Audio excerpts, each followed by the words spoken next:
বাড়ি ময়মনসিংহ, জেলা ময়মনসিংহ, বিভাগ ময়মনসিংহ। আমরা ৩ ভাই ৩ বোন। তার ভিতরে আমার এটা বড় বোন, সবচেয়ে বড় বোন। তিনি ভারসাম্যহীন অবস্থায় ৬-৭ বছর জীবন কাটে। তার ভিতরে সে ৩ থেকে ৩.৫ বছর হয় বাড়ি থেকে উধাও হয়ে যায়। আমরা যতটুকু সম্ভব বা আমাদের আর্থিক অবস্থা যতটুকু, ততটুকুর মধ্যে আমরা সাধ্যমতো আমরা চেষ্টা করছি, খোঁজাখুঁজি করছি। তারপর আপনার না পাওয়ার কারণে বা আজকে আমরা এই ভিডিও দেখে আমরা জানতে পারলাম যে আমাদের বোন বাগেরহাট এই খান জাহান আলীর মাজারে আছে। তারপর আমরা যথারীতি ওই বাগেরহাটের খান জাহান আলীর মাজারে আসতে পেরেছি এবং কি তার সন্ধান পেয়েছি। আমার বোন বিয়া দিছি, 5 জনের মা হয়েছে। লাস্টের বাচ্চা লইয়া মনে করেন যে 1 বছর আগে থেকে বাচ্চার মা বাপে গন্ডগোল করছে। গন্ডগোল বলতে এটাই যে আমার বোন পাগল অবস্থা, তারা পছন্দ লাগে না, খাওন বোন দেয় না, গেলে দৌড়ায় দেয়। পরে আমি এনে ফালছি আর কি। পরে আমার এনে 1 বছর পরে আল্লাহ না বাচ্চাটা হয়েছে। হওয়ার পরে এই বাচ্চা 3.5 বছর লাগাত খেজমত আমি করছি। করার পরে ওই আরেকদিন হঠাৎ করে জ্বর তুফানের বৃষ্টির মাঝখানে আমার বোনে নিয়ে কোথায় জানি গেছে। যাওয়ার পরে এই যে খোঁজাখুঁজি করলাম, আর কোনো সন্ধান পাই নাই। এই না ওই কালকা ওই নিউজ দেখিয়া আমরা মোবাইলে দেখিয়া পরে এই জায়গায় এলাম। ফজরের আজান দিতে সময় পরে আয়া ওই জায়গা স্টেশনে নামছি, পরে একটা ওই যে কিটা গাড়ি আছে না, ওই গাড়িটা পরে সেই মাজারে গেছি। মাজারে আসিছি ওই যে মেয়ের কথা সন্ধান করেন। আমার 6 জন সন্তান। আমার এই মেয়ে হারাইছে, বাচ্চাকে বাড়িতে মনে করেন 3.5 বছর। ওহানা কই যে রইল বাবা, এই যে এই খুঁজ পাইছি কালকা খুঁজ পায়া যখন তখন বাচ্চা না নামে নামে ওইখানে চলে গেছি।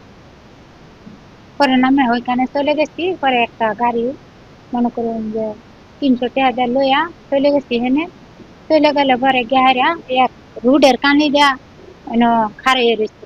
পরে একজনে কইতেছে যে না ফজর আজান দিতেছে খারে তা ঠিক না। পরে এক তাসটা লেগে বসে রয়েছে। পরে রাত ফর্সা হইলে পরে গেছি। গেদি আমার মেয়েটা এরকম পাকার লগে ঝুলাইয়া ভিতরে আমারে ছুঁয়ে এখন যাইবার দিতেছে না। এবারে যাইবারও দেয় না, আবার কয় তার হতে মাঝে না আছে এনো তারে কুম্ভীরে খেলা। কয় আমার মেয়ে না দিলে আমি যাইতাম না, আমার কুম্ভীরে খেলা। আমার মেয়েরে আমার ঘাটর নিয়ে দেখাইছে যে এই জায়গার থেকে আমার মেয়ের নিচে কেউ ধরলো না। আমার মেয়ে হাত উড়াইয়া দেয়, ডাকতেছে আম্মা আম্মা করতেছে। সেবেলা হ্যাঁ কানতে তো পারে না, শরীর শক্তি নাই। এই শরীরটারে আমি ফুলে কাহলে ঘুমু ফালাইয়া এর মাথার সমস্যা দেখে আমি পাইলে তখন আর কিছু কামাই। তারপরে সবাই বুঝাইতেছে যে ভালো জায়গার মাটি একটু দোয়া করেন, আল্লাহ তার একটু শান্তিতে রাখুক। আপনারা জানেন যে গত 1 তারিখে একটা মর্মান্তিক ঘটনা আমাদের খান জাহান আলী মাজারের দিঘিতে মধ্যে একটা ছোট 7 বছরের শিশু বাচ্চা মেয়ে মানে কুমির আক্রমণ করে সে পরবর্তীতে মারা যায়। তার মা হচ্ছে মানসিক প্রতিবন্ধী।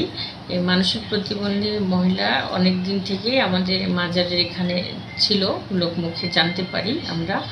এবং আজ সকাল 10টার সময় আমার কাছে কিছু লোক আসেন এবং তারা আমার কাছে পরিচয় দেন যে তারা হচ্ছে যে ফাতেমা, যে আমাদের যে বাচ্চাটা মারা গেছে তার ফাতেমা তার নাম, তার মা যে মানসিক প্রতিবন্ধী, ওনার ভাই এবং মা এবং চাচা পরিচয় দিয়ে আমাদের কাছে আসেন এবং তাদের কিছু মানে ডকুমেন্টও আমাদেরকে প্রোভাইড করেন, যেগুলো আমরা যাচাই বাছাই করে দেখে আমাদের কাছে মনে হয়েছে যে হ্যাঁ তাদের ওনারা জানান যে মানসিক প্রতিবন্ধী হওয়ার পর হঠাৎ করে তা নিখোঁজ হয়ে যায় এবং তারা তাকে খুঁজে পায় না। এই ভিডিওতে ভাইরাল হওয়ার পরে সামাজিক যোগাযোগ মাধ্যমে তারা জানতে পারেন এবং ছবি দেখে তারা এখানে এসে যোগাযোগ করে আমার এখানে আসেন।